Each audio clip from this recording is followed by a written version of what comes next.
بسم اللہ الرحمن الرحیم۔ السلام علیکم ناظرین۔ محترم ناظرین، کہا جاتا ہے کہ اللہ پاک اپنے نیک بندوں کو عام لوگوں میں پوشیدہ رکھتا ہے۔ ان کے گمنامی ان کے بلند درجات کا سبب ہوتی ہیں۔ حدیث پاک میں فرمایا گیا ہے، بہت سے گرگندہ بالوں والے، میلے کچلے کپڑوں والے، جو کسی بڑے گھر تک نہیں پہنچ سکتے، اللہ کے ہاں اتنے بڑے مرتبہ والے ہیں کہ اگر وہ اللہ پر کوئی قسم کھائیں تو اللہ تعالیٰ اسے بھی پورا فرما دیتا ہے۔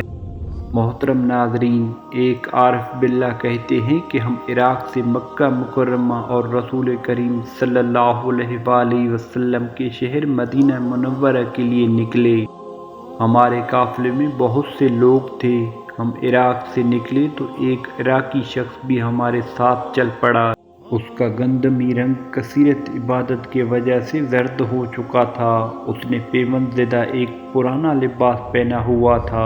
اس کے ہاتھ میں عصا تھا۔ ایک تھیلی تھی جس میں کچھ توشے تھے۔ وہ شخص عابد و زاہد حضرت اویس کرنی رضی اللہ تعالی عنہ تھے۔ قافلے والوں نے انہیں اجنبی جانتے ہوئے کہا، ہمارا گمان ہے کہ تم ایک غلام ہو۔ حضرت سیدنا اویس کرنی رضی اللہ تعالی عنہ نے فرمایا، ہاں میں ایک غلام ہوں۔ انہوں نے کہا، ہمارا گمان ہے کہ تم ایک برے غلام ہو اور تم اپنے آقا کے پاس سے بھاگ کر جا رہے ہو۔ آپ رضی اللہ تعالی عنہ نے فرمایا، ہاں۔ انہوں نے کہا، جب تم اپنے آقا کو چھوڑ کر بھاگے تھے اس وقت تمہاری کیا حالت تھی اور اب تمہاری کیا حالت ہے؟ اگر تم اپنے آقا کے پاس ہی ٹھہرے رہتے تو تمہاری یہ حالت نہیں ہوتی، اور بے شک تم ایک برے اور کوتاہی کرنے والے غلام ہو۔ تو آپ رضی اللہ تعالی عنہ نے ان سے کہا کہ اللہ کی قسم، بلا شبہ میں گنہگار غلام ہوں۔ میرا آقا بہت ہی اچھا ہے اور کوتاہی میری ہی ہے۔ اگر میں اس کی اطاعت کرتا اور اس کی خوشنودی چاہتا تو میری یہ حالت نہیں ہوتی۔ یہ کہہ کر آپ رضی اللہ تعالی عنہ رونے لگے اور اتنا روئے کہ قریب تھا کہ آپ کا انتقال ہوتا۔ لوگوں کو ان پر بہت ترس آیا۔ وہ لوگ آقا سے دنیاوی آقا کا مراد لے رہے تھے، حالانکہ ان کی آقا سے مراد اللہ رب العزت کی ذات تھی۔ قافلے والوں میں سے ایک نے کہا، ڈرو مت، میں تمہارے لیے تمہارے آقا سے امان لوں گا، تم اس کے طرف لوٹ جاؤ اور توبہ کر لو۔ تو آپ رضی اللہ تعالی عنہ نے فرمایا، میں اس کے طرف لوٹتا ہوں اور جو اس کے پاس ہے میں اس کی رغبت رکھتا ہوں۔ محترم ناظرین، حضرت اویس کرنی رسول کریم صلی اللہ علیہ وآلہ وسلم کے روضہ انوار کی زیارت کے لیے نکلے تھے، اور چونکہ قافلے نے بھی اسی دن کوچ کیا تھا اس لیے آپ بھی اس قافلے میں شامل ہو گئے تھے۔ قافلہ تیزی سے سفر کر رہا تھا۔ رات اس قافلے نے ایک بیابان میں پڑاؤ ڈالا۔ وہ رات انتہائی سرد اور بارش والی رات تھی۔ وہ بزرگ فرماتے ہیں کہ قافلے والوں میں سے ہر شخص نے اپنے گنجاوے اور خیمے میں پناہ لی۔ حضرت اویس کرنی کے پاس خیمہ وغیرہ نہیں تھا۔ آپ رضی اللہ تعالی عنہ سردی سے بچاؤ کے لیے کسی سے کوئی شے نہیں مانگی، کیونکہ آپ نے اپنے نفس سے عہد کر رکھا تھا کہ کوئی دنیاوی چیز بھی کسی مخلوق سے طلب نہیں کریں گے۔ وہ اپنے حاجات میں اللہ سے ہی سوال کیا کرتے تھے۔ اس رات آپ کو سخت سردی لگی، یہاں تک کہ شدید سردی کی وجہ سے آپ کے اعضاء کانپنے لگے۔ سردی آپ پر غالب آ گئی اور رات کے درمیانی حصے میں آپ کا انتقال ہو گیا۔ جب صبح ہوئی اور قافلے والوں نے کوچ کا ارادہ کیا تو آپ کو پکارا، اے شخص اٹھو، لوگ کوچ کر رہے ہیں۔ آپ نے کوئی جواب نہ دیا تو ایک شخص آپ کے قریب آیا۔ اس نے آپ کو جھنجھوڑا تو دیکھا کہ آپ کا انتقال ہو چکا ہے۔ اس شخص نے قافلے والوں کو پکار کر کہا، قافلے والوں رکو، وہ غلام جو اپنے آقا سے بھاگا ہوا تھا اس کا انتقال ہو گیا ہے اور ہمیں اسے دفن کیے بغیر سفر نہیں کرنا چاہیے۔ قافلے والوں نے کہا، اس کی کفن دفن کی صورت کیسے ہوگی؟ قافلے میں موجود ایک نیک شخص نے کہا، یہ غلام توبہ کر چکا تھا، اپنے آقا کی طرف لوٹنے کا ارادہ رکھتا تھا۔ اور یہ اپنے کیے پر نادم تھا، اور ہمیں امید ہے کہ اللہ عز و جل اس کے ذریعے ہمیں نفع پہنچائے گا، کیونکہ اس کی توبہ قبول ہو چکی ہے۔ اور اگر ہم اسے دفن کیے بغیر چل پڑے تو کہیں ہم سے اس کے بارے میں سوال نہ کیا جائے۔ تمہارے لیے اس کے سوا کوئی چارہ نہیں کہ اس کے لیے قبر کھودنے اور اسے اسی قبر میں دفن کرنے تک صبر کرو۔ لوگوں نے کہا اسی جگہ پانی موجود نہیں۔ ایک نے کہا کسی جاننے والے سے پوچھ لو۔ چنانچہ لوگوں نے ایک شخص سے پوچھا، اس نے بتایا کہ پانی یہاں سے 1 گھنٹے کی مسافت پر ملے گا۔ تم میرے ساتھ کسی آدمی کو بھیج دو، میں تمہیں پانی لا دوں گا۔ اس شخص نے قافلے والوں میں سے ایک شخص کو اپنے ساتھ لیا اور ڈول اٹھایا اور دونوں پانی لینے چل پڑے۔ ابھی وہ کچھ ہی دیر چلے تھے کہ سامنے پانی کی ایک چھوٹی نہر نظر آئی۔ اس نے کہا بڑا عجیب معاملہ ہے، میں نے پہلے کبھی اس نہر کو نہیں دیکھا۔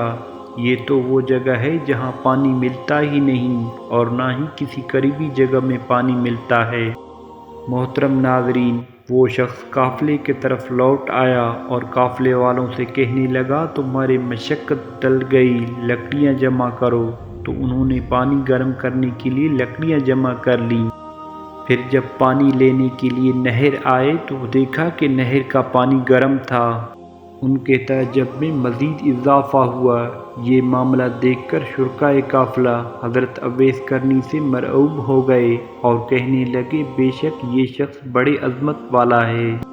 پھر ان لوگوں نے آپ کے لیے قبر کھودنا شروع کی تو مٹی کو جھاگ سے بھی زیادہ نرم پایا اور زمین میں خوشبو آ رہی تھی۔ قافلے والوں نے دنیا میں اس سے زیادہ پاکیزہ خوشبو نہیں سونگھی تھی۔ ان کے دلوں میں حضرت اویس کرنی کا رعب و وقار بڑھ گیا۔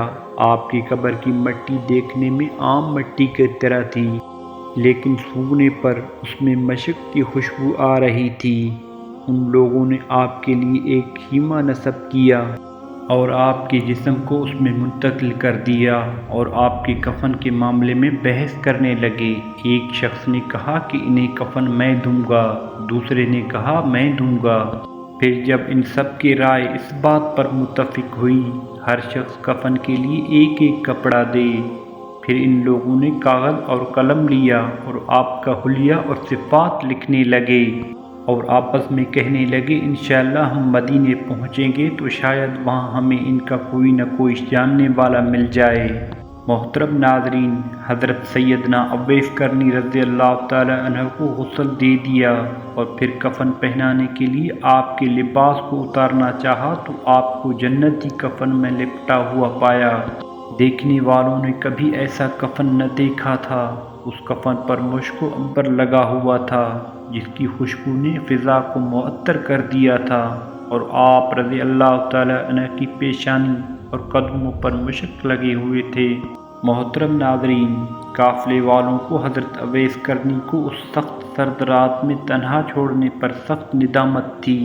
ان لوگوں نے آپ کو دفن کرنے کے لیے اٹھایا اور نماز جنازہ ادا کرنے کے لیے ایک ہموار جگہ پر رکھا۔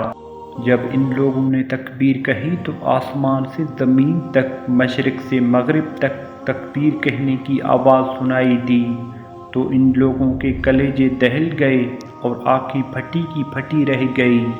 وہ اپنے کانوں سے سنی جانے والی آواز سے مرعوب ہونے اور شدید گھبراہٹ کی وجہ سے نہ سمجھ پائے کہ نماز جنازہ کس طرح ادا کی جائے۔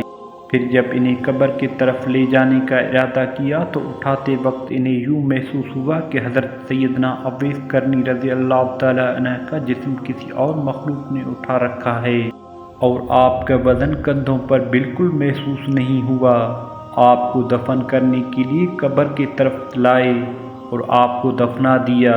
قافلے والے حضرت سیدنا اویس کرنی رحمۃ اللہ علیہ کے بارے میں حیران و پریشان تھے۔ اسی حالت میں انہوں نے سفر شروع کیا۔